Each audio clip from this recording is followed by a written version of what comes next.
صفحہ نمبر 13۔ اتنا کہہ کر ماسٹر صاحب نے کدال اٹھا کر پہلی ضرب لگائی۔ پھر کیا تھا؟ بیک وقت 200 ہاتھ مشینوں کی طرح چل پڑے۔ گاؤں والے دور کھڑے ڈری ڈری نظروں سے انہیں کام کرتا دیکھتے رہے۔ وہ منتظر تھے کہ ابھی بھوت نکل کر ماسٹر صاحب کا گلا دبا دے گا، مگر دوپہر تک وہ لوگ برابر کام میں جٹے رہے۔ ہنستے گاتے سب بچے اتنے خوش خوش کام کر رہے تھے گویا تالاب میں سے خزانہ برآمد ہونے والا ہو۔ سہ پہر کے قریب شہر سے ایک لوری آئی جس میں قیام کے لیے خیمے اور بچوں کے کھانے پینے کا سامان تھا۔ دیکھتے ہی دیکھتے تالاب کے قریب کے میدان میں خیمے گاڑ دیے گئے۔ گاؤں والے انہیں منع کرتے رہ گئے کہ رات کو یہاں نہ ٹھہریے، آپ نے بھوت کو ناراض کر دیا ہے، کہیں رات میں وہ آپ کو پریشان نہ کرے۔ مگر ماسٹر صاحب نے ہنستے ہوئے کہا، ہم بھوت کو پیاری پیاری کہانیاں سنا کر اس کا غصہ ٹھنڈا کر دیں گے۔ اس صفحے کے بائیں طرف ایک تصویر میں نارائن راؤ کے ساتھ دیگر کمیٹی والے ممبر تالاب کو صاف کر رہے ہیں۔ ساتھ میں بچے بھی ان کا ہاتھ بٹا رہے ہیں۔ صفحہ نمبر 14۔ پہلی رات کو گاؤں والے بڑے گھبرائے ہوئے تھے۔ انہیں یقین تھا کہ رات میں بھوت ایک آدھ بچے کو کھا جائے گا اور صبح تک سب شہر بھاگ جائیں گے۔ مگر جب صبح انہوں نے دیکھا کہ تمام بچے ویسے ہی خوش خوش کدال پھاوڑا سنبھالے کام پر جا رہے ہیں تو حیرت سے ان کی آنکھیں پھٹی کی پھٹی رہ گئیں۔ گاؤں والوں کے ذہن میں یہ بات سرایت کر گئی، ان کا خوف دور ہو گیا۔ بچوں کے ساتھ وہ خود بھی کام میں جٹ گئے۔ پھر کیا تھا؟ ایک ہفتے کے اندر ہی تالاب کے باہر کیچڑ اور گندگی کا ڈھیر لگا دیا گیا۔ تالاب آئینے کی طرح صاف ہو گیا اور زمین سے پھوٹتے پانی کے قدرتی چشمے نظر آنے لگے۔ پھر ماسٹر صاحب نے پوٹیشیم پرمیگنیٹ کی تھوڑی سی مقدار پانی میں گھول کر تالاب میں ڈال دی۔ دوسرے دن شہر سے کانچ کے 2 بڑے بڑے مرتبان پہنچ گئے جن میں مچھلیاں تیر رہی تھیں۔ اس صفحے کے اوپر ایک تصویر دی گئی ہے جس میں گاؤں کے سبھی مرد اور عورتیں تالاب سے کائی اور پودے نکالنے کا کام کر رہے ہیں۔ صفحہ نمبر 15۔ ماسٹر صاحب نے گاؤں والوں سے کہا، بھائیو دیکھیے یہ آپ کے تالاب کی صفائی کرنے والے خدمت گار ہیں۔ اب آپ لوگ یہ کیجئے کہ تالاب کے ارد گرد ایک پختہ منڈیر بنائیے، اطراف میں اگی ہوئی جنگلی جھاڑیوں اور جھاڑ جھنکھاڑ کو اکھاڑ کر پھینک دیجئے تاکہ سورج کی کرنوں کے لیے کوئی روک نہ ہو اور تالاب کی سطح پر تیرنے والے جراثیم ہلاک ہو سکیں۔ یہاں نہ کپڑے دھوئیے اور نہ نہائیے، مویشیوں کو بھی مت لائیے، پھر دیکھیے آپ لوگ کیسے تندرست اور خوش رہتے ہیں۔ سرپنچ نے ماسٹر صاحب کا شکریہ ادا کیا اور گاؤں والوں سے کہا، اب بات سمجھ میں آئی کہ بھوت پریت کوئی چیز نہیں، انسان کا وہم اور جہالت ہی سب سے بڑے بھوت ہے۔ اس صفحے کے نیچے ایک تصویر ہے جس میں اب تالاب بالکل صاف شفاف ہو گیا ہے۔ سارے گاؤں والے کھڑے ہیں، وہیں سرپنچ صاحب اور نارائن راؤ بھی موجود ہیں۔ صفحہ نمبر 16۔ مشق پڑھیے اور سمجھیے۔ بچوں یہاں پر کچھ لفظ دیے گئے ہیں اور انہی کے سامنے ان کے معنی ہیں، جیسے رازدارانہ یعنی چپکے سے بات کرنا، عامل یعنی عمل کرنے والا یا جھاڑ پھونک کرنے والا، بال باکا نہ کرنا جس کے معنی ہوتے ہیں کوئی نقصان نہ پہنچانا، یہ ایک محاورہ ہے۔ جہالت لا علمی، نہ جاننا یا علم اور واقفیت کا نہ ہونا۔ پیچ و تاب کھانا، یہ بھی ایک محاورہ ہے جس کے معنی ہیں بہت غصہ ہونا یا پریشان ہونا۔ نسخہ مطلب ترکیب، طریقہ، وہ پرچہ جس میں حکیم ڈاکٹر دوا تجویز کرتے ہیں۔ معائنہ کرنا یعنی جائزہ لینا۔ تعطیلات یعنی تعطیل کی جمع چھٹیاں۔ ضرب لگانا یعنی چوٹ پہنچانا یا مارنا۔ پختہ یعنی پکا یا مضبوط. اطراف یعنی طرف کی جمع یا ارد گرد یا آس پاس. وہم یعنی شک و شبہ یا وسوسہ. صفحہ نمبر 17. سوچئے اور بتائیے. پیارے بچوں، یہاں کچھ سوالات دیے گئے ہیں جن کے نیچے خالی جگہ ہے جس میں آپ کو ان کے جوابات لکھنے ہیں. پہلا سوال ہے، سرپنچ صاحب کے گاؤں میں پانی کی کمی کیوں تھی؟ سوال نمبر 2، نارائن راؤ گاؤں والوں کی کس جہالت پر پیچ و تاب کھانے لگے؟ سوال نمبر 3، تالاب کی صفائی کے لیے نارائن راؤ نے کیا کام کیا؟ سوال نمبر 4، ماسٹر صاحب نے تالاب کو صاف رکھنے کے لیے گاؤں والوں کو کیا مشورہ دیا؟ سوال نمبر 5، گندا پانی پینے سے کون سی بیماریاں ہوتی ہیں؟ پڑھیے، لکھیے اور سمجھیے. ان جملوں کو پڑھیے اور خط کشیدہ الفاظ پر غور کیجیے. نمبر 1، تالاب چھوڑ کر آپ پانی اتنی دور سے کیوں لاتے ہیں؟ اس جملے میں لاتے ہیں کے نیچے خط کھینچی ہوئی ہے. صفحہ نمبر 17. نمبر 2، پانی کی سطح گندی اور نیلی کائی سے ڈھکی ہوئی تھی. ڈھکی ہوئی تھی کے نیچے خط کھینچی ہوئی ہے. نمبر 3، بھوت کو پیاری پیاری کہانیاں سنا کر اس کا غصہ ٹھنڈا کر دیں گے. کر دیں گے کے نیچے خط کھینچی ہوئی ہے. پیارے بچوں، کیا آپ جانتے ہیں کہ فعل کا تعلق کسی نہ کسی زمانے سے ہوتا ہے؟ بچوں، اس جملے میں فعل کو الگ رنگ سے نمایاں کیا گیا ہے. کوئی بھی کام یا تو گزرے ہوئے زمانے میں ہوتا ہے یا موجودہ وقت میں یا آنے والے وقت میں. گزرے ہوئے زمانے میں ہونے والے کام کے زمانے کو زمانہ ماضی کہتے ہیں. اس جملے میں زمانہ ماضی کو لال رنگ سے نمایاں کیا گیا ہے. موجودہ وقت میں ہونے والے کام کے زمانے کو زمانہ حال کہتے ہیں. اس جملے میں زمانہ حال کو لال رنگ سے نمایاں کیا گیا ہے. آنے والے وقت میں ہونے والے کام کو زمانہ مستقبل کہتے ہیں. اس جملے میں زمانہ مستقبل کو لال رنگ سے نمایاں کیا گیا ہے. دیے گئے جملوں میں ماضی، حال اور مستقبل کی نشاندہی کیجیے. پیارے بچوں، یہاں کچھ جملے دیے گئے ہیں جن کے آگے ایک بکسا بنا ہے. آپ کو اس بکسے میں ان جملوں میں سے ان کے زمانے تلاش کر کے لکھنے ہیں. پہلا جملہ ہے، تالاب کا غور سے معائنہ کیا. جملہ نمبر 2، اس میں صاف شفاف پانی کے چشمے پھوٹتے نظر آئیں گے. جملہ نمبر 3، دوپہر تک وہ لوگ برابر کام میں جٹے رہے. صفحہ نمبر 19. پیارے بچوں، یہاں دیے گئے جملوں میں مثال کے مطابق صفت کی نشاندہی کیجیے.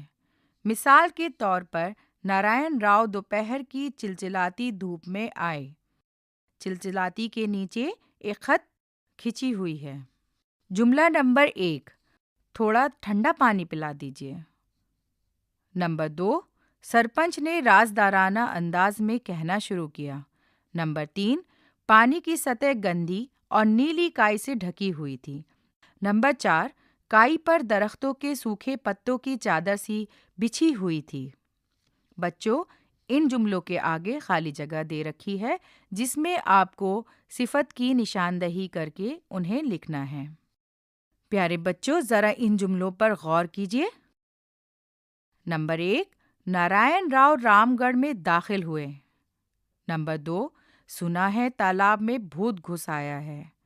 نمبر 3، راؤ صاحب بھی سب کے ساتھ تالاب کے کام میں جٹ گئے تھے. نمبر 4، لوگ پانی بھی اسی تالاب کا پیتے تھے، اب اسی کو صاف کر رہے تھے. پیارے بچوں، ان چاروں جملوں کا تعلق زمانہ ماضی سے ہے، لیکن ہر جملے میں زمانہ ماضی کی الگ الگ شکل ہے. پہلے جملے میں کام کے گزرے ہوئے وقت میں نہ قریب ہونے کا اظہار ہے نہ دور ہونے کا، بلکہ بالکل گزرے ہوئے وقت کا اظہار ہے. ماضی کی اس شکل کو ماضی مطلق کہتے ہیں. ان جملوں میں زمانہ ماضی اور ماضی مطلق کو لال رنگ سے نمایاں کیا گیا ہے۔ صفحہ نمبر 20۔ دوسرے جملے میں کام کے گزرے ہوئے وقت میں اس کے قریب ہونے کا اظہار ہے۔ ماضی کی اس شکل کو ماضی قریب کہتے ہیں۔ اس جملے میں ماضی قریب کو لال رنگ سے نمایاں کیا گیا ہے۔ تیسرے جملے میں دور کا گزرا ہوا وقت ظاہر ہو رہا ہے۔ ماضی کی اس شکل کو ماضی بعید کہتے ہیں۔ اس جملے میں ماضی بعید کو لال رنگ سے نمایاں کیا گیا ہے۔ چوتھے جملے میں کام کے گزرے ہوئے وقت میں لگاتار ہونے کا اظہار ہے۔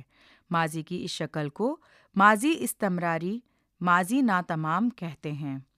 اس جملے میں ماضی استمراری کو لال رنگ سے نمایاں کیا گیا ہے۔ درج ذیل جملوں میں ماضی مطلق، ماضی قریب، ماضی بعید، ماضی استمراری تلاش کر کے لکھیے۔ نمبر 1، سرپنچ راؤ صاحب کا انتظار کر رہے تھے۔ نمبر 2، بچوں نے کتاب کھولی اور استاد نے سبق شروع کیا۔ نمبر 3، میں نے اپنا پورا ہوم ورک کر لیا ہے۔ نمبر 4، دعوت میں ہماری خالہ جان نے بہت عمدہ کھانا بنایا تھا۔